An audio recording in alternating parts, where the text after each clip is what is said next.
Assalamualaikum warahmatullahi wabarakatuh. Perkenalkan, kami dari kelompok 3. Di sini saya akan menjelaskan mengenai analisis PET menggunakan aplikasi Stapa. Sebelumnya, perkenalkan, nama saya Vina Amal Saftri dengan NIM 24135. Oke, langsung saja ke tutorialnya, di mana yang pertama kita ke file, kita klik import, kita ke Excel spreadsheet, kita ke browse, kita masukkan PET analyze ini, lalu klik open. Kita centang bagian import first row as variable names, kita klik OK. Nah, untuk langkah selanjutnya kita ketik regress. Kita masukkan persamaan yang pertama, di mana kita menggunakan awareness. Kita masukkan awareness, lalu kita masukkan bagian edu sampai info cleaner. Lalu kita klik enter. Yang kedua kita ketik VF, enter. Ketiga predict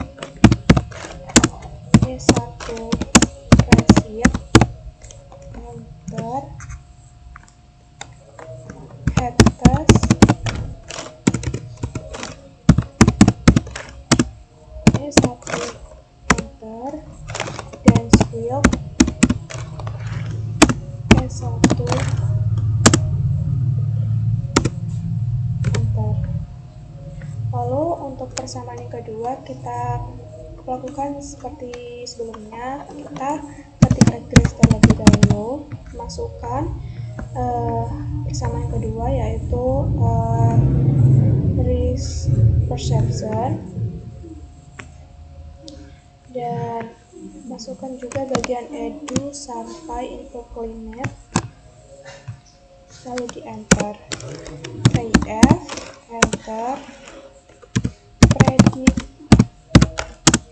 E2 receipt, enter. Head test E2, enter. Swift E2, enter. Untuk persamaan ketiga kita ketik regress, kita masukkan persamaan ketiga, yaitu risk conversion, masukkan, dan awareness sampai risk perception kita masukkan, kita klik enter. VF, predict E3 receipt, enter. Lalu head test E3, enter. Swift E3, enter. Nah, untuk yang terakhir persamaan keempat kita ketik regress, spasi. Untuk persamaan yang keempat kita memakai risk conversion dan edu sampai info cleaner kita masukkan, lalu di enter. Kita ketik VF, enter. Dan predict E4, receipt, enter. Head test E4, enter. Dan yang terakhir yaitu swift E4, enter. Untuk selanjutnya kita akan membuat diagram modelnya. Yang pertama kita klik statistik, lalu kita klik same, kita klik model building, lalu kita buat kotak diagramnya.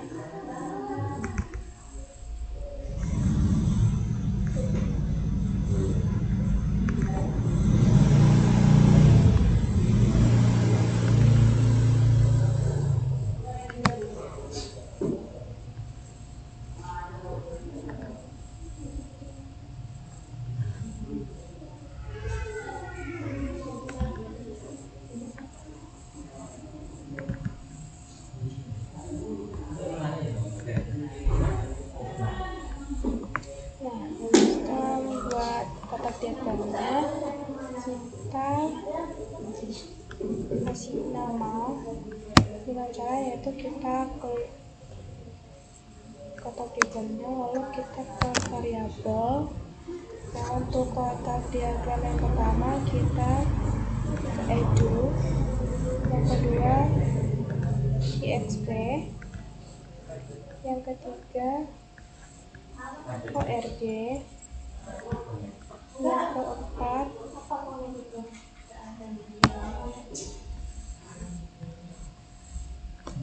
infoclinet,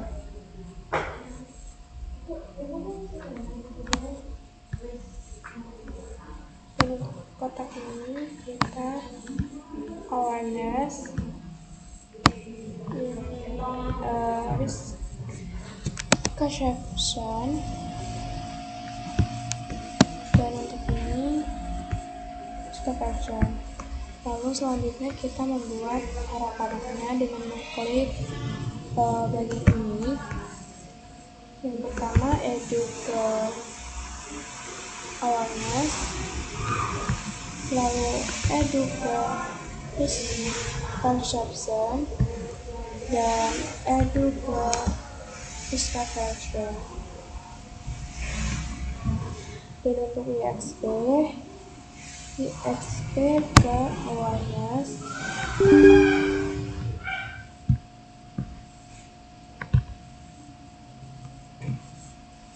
exp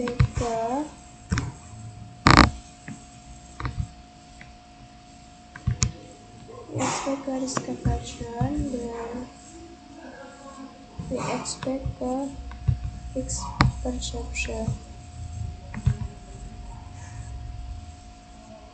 Nah, untuk selanjutnya di org kotak awareness, org ke risk aversion,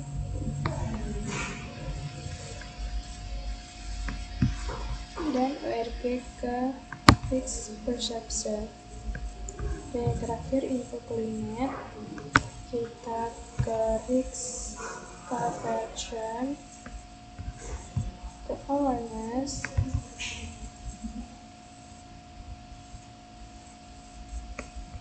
dan yang terakhir infoclinet ke risk perception.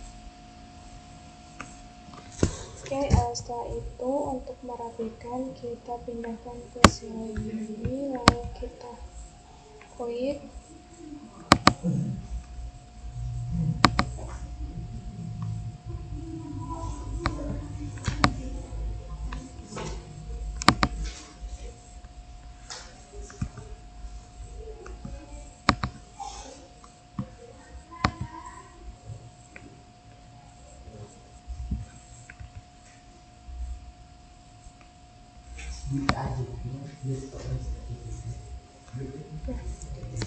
Selanjutnya untuk menambahkan penomorannya kita klik estimate,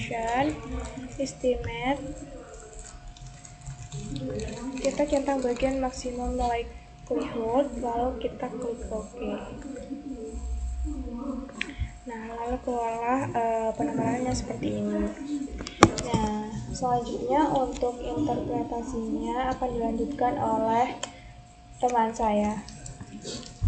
Baik, di sini saya akan melanjutkan untuk interpretasi hasil analisis yang sudah kita analisis. Sebelumnya perkenalkan, saya Feni Zurianti dengan NIM 84134, yang dimana nilai regres yang pertama itu nilai adjusted R-square-nya itu menunjukkan bahwa 4,93% variasi perubahan variabel awareness, yang dimana itu sisanya sekitar 95,07% dijelaskan oleh faktor lain di luar model. Dan untuk koefisien pertama yang dimana edu itu sebesar minus 0,000772, yang menunjukkan bahwa ketika variabel edu meningkat satu satuan, maka tingkat awareness akan menurut sebesar 0,000772 satuan dengan asumsi variabel lain konstan. Untuk yang kedua yaitu XP, yang dimana itu menunjukkan sebesar 0,003136, yang dimana menunjukkan bahwa jika variabel XP meningkat satu satuan, maka awareness akan meningkat sebesar 0,0331 satuan dengan asumsi variabel lain itu konstan. Untuk variabel ORG yang dimana itu menunjukkan 0,1506526 yang menunjukkan bahwa jika variabel ORG itu meningkat satu satuan itu, maka tingkat awareness akan meningkat sebesar 0,1506526 dengan asumsi variabel lain juga tetap. Dan untuk yang terakhir yaitu variabel info climate yang dimana koefisien regresinya itu sebesar 0,26155537, yang dimana setiap peningkatan satu satuan pada info climate akan meningkatkan awareness sebesar 0,2615537 satuan dengan asumsi variabel lain juga konstan. Dan untuk VIF-nya itu dimana semua nilai VIF ini kurang dari 10 yang menunjukkan tidak terdapat gejala multikolinialitas antar variabel independen. Dan untuk selanjutnya yaitu pada heteros yang E1 itu nilai probability-nya itu kurang dari chi-square yang dimana menunjukkan 0,0000 yang dimana kurang dari 0,05, maka terdapat bukti secara statistik bahwa model mengalami heteroskedastisitas. Dan untuk yang terakhir yaitu pada Schwilt E1 yang dimana nilai probability pada Z-nya itu 0,0067 yang dimana kurang dari 0,05, maka data residual E1 itu tidak terdistribusi normal. Dengan demikian asumsi normalitasnya juga tidak terpenuhi. Dan pada interpretasi persamaan yang kedua yaitu menunjukkan bahwa nilai adjusted R-square-nya itu 0,1567 yang dimana variabel independennya itu secara bersama-sama mampu menjelaskan 15,67% variasi perubahan pada risk perception, sedangkan sisanya itu 84,33% dijelaskan oleh faktor lain yang di luar model. Dan untuk variabelnya atau koefisiennya, yang pertama itu pada variabel edu, yang dimana setiap peningkatan satu satuan variabel edu akan meningkatkan perception sebesar 0,0439 satuan dengan asumsi variabel lain itu juga konstan. Dan untuk yang kedua yaitu pada variabel EXP, yang dimana setiap kenaikan satu satuan pada EXP akan menurunkan risk perception sebesar 0,000374 satuan, namun pengaruh ini itu tidak signifikan. Nah, artinya perubahan pada EXP itu tidak memberikan dampak berarti terhadap risk perception. Dan untuk variabel yang ketiga yaitu variabel ORG, yang dimana setiap kenaikan satu satuan pada ORG akan meningkatkan risk perception sebesar 0,1814 satuan dengan asumsi variabel lain itu juga tetap. Dan untuk yang terakhir yaitu info climate, yang dimana setiap kenaikan satu satuan pada info climate akan meningkatkan risk perception sebesar 0,2797 satuan dengan variabel lain juga konstan. Dan untuk nilai pada VIF-nya itu seluruh nilai VIF-nya itu kan kurang dari 10, yang dimana menunjukkan bahwa tidak terjadi gejala multikolinialitas antar variabel bebas. Dan untuk yang heterosnya itu diperoleh nilai probability-nya itu sebesar 0,6657, karena nilai probability-nya itu lebih besar dari 0,05, maka dapat disimpulkan bahwa model regresi tidak mengalami masalah heteroskedastisitas Dengan demikian, variasi data juga bersifat konstan atau homoskedastisitas, sehingga model regresi layak digunakan untuk analisis selanjutnya. Dan untuk analisis Wilks pada E2, yaitu nilai probability-nya pada Z itu sebesar 0,39689, yaitu yang lebih besar dari 0,05, yang artinya data residual ini tuh terdistribusi normal, sehingga asumsi normalitas juga pada model regresi telah terpenuhi. Selanjutnya akan dijelaskan oleh rekan saya. Assalamualaikum warahmatullahi wabarakatuh. Di sini saya Muhammad Ridha Uzufi dengan NIM 24_010. Di sini saya akan melanjutkan tentang interpretasi data. Yang pertama, di sini ada regres. Interpretasinya yaitu nilai R² sama dengan 0,5052, berarti sekitar 50,52%. Variasi pada variabel risk aversion dapat dijelaskan oleh variabel awareness dan risk perception secara bersama-sama. Sisanya 49,48% dijelaskan oleh faktor lain di luar model. Selanjutnya yaitu koefisien awareness sama dengan 0,2357. Artinya jika awareness naik satu satuan, maka risk aversion meningkat sebesar 0,23571 satuan. Dengan asumsi variabel lainnya risk perception tetap. Koefisien risk perception sama dengan 0,2719, artinya jika risk perception naik satu satuan, maka risk aversion meningkat sebesar 0,2719 satuan dengan asumsi variabel awareness tetap. Selanjutnya PIF. Interpretasinya yaitu karena semua nilai PIF kurang dari 10, maka dapat disimpulkan bahwa tidak terjadi multikolineritas antar variabel bebas, awareness dan risk perception. Selanjutnya batas interpretasi nilai probability lebih besar daripada C-square 0,0001 lebih kecil dari 0,05, maka mengalami heteroskedastisitas sehingga varians residual tidak konstan. Jadi model regresi ini tidak memenuhi asumsi homoskedastisitas. Selanjutnya Zwick. Interpretasinya dilihat daripada nilai probability lebih besar daripada Z sama dengan 0,00533 lebih kecil daripada 0,05.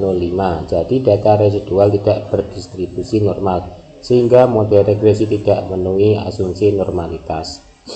Selanjutnya persamaan keempat, regres interpretasi Ajus R². Nilai Ajus R² sebesar 0,0587 menunjukkan bahwa variabel EDU, EXP, ORG, dan infoclimate sehingga secara simultan mampu menjelaskan 5,87% variasi pada variabel risk aversion.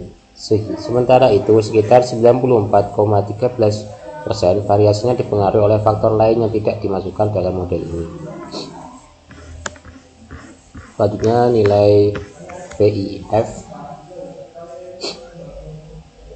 Selanjutnya variabel EDU, koefisien regresi 0,014796 menunjukkan bahwa setiap peningkatan satu satuan pada variabel EDU akan meningkatkan nilai risk aversion sebesar 0,014796 dengan asumsi variabel lainnya EXP, ORG, dan infoclimate berada dalam kondisi tetap. Selanjutnya variabel XP, koefisien sebesar 0,00271103 mengindikasikan bahwa peningkatan satu satuan pada variabel IXP akan meningkatkan risk aversion sebesar 0,00271103 dengan asumsi variabel lain dalam keadaan konstan. Selanjutnya variabel ORG, nilai koefisien 0,085347 menunjukkan bahwa peningkatan satu satuan pada variabel ORG akan meningkatkan risk aversion sebesar 0,085347 dengan kondisi variabel lain tetap. Variabel infoclimate, koefisien regresi sebesar 0,1052965 menyatakan bahwa setiap kenaikan satu satuan pada variabel infoclimate akan meningkatkan Pisca version sebesar 0,1052965 dengan asumsi variabelnya tetap. Selanjutnya, interpretasi. Karena semua nilai VF lebih besar dari 10, maka dapat disimpulkan bahwa tidak terjadi multikolineritas antar variabel bebas dan model regresi layak digunakan.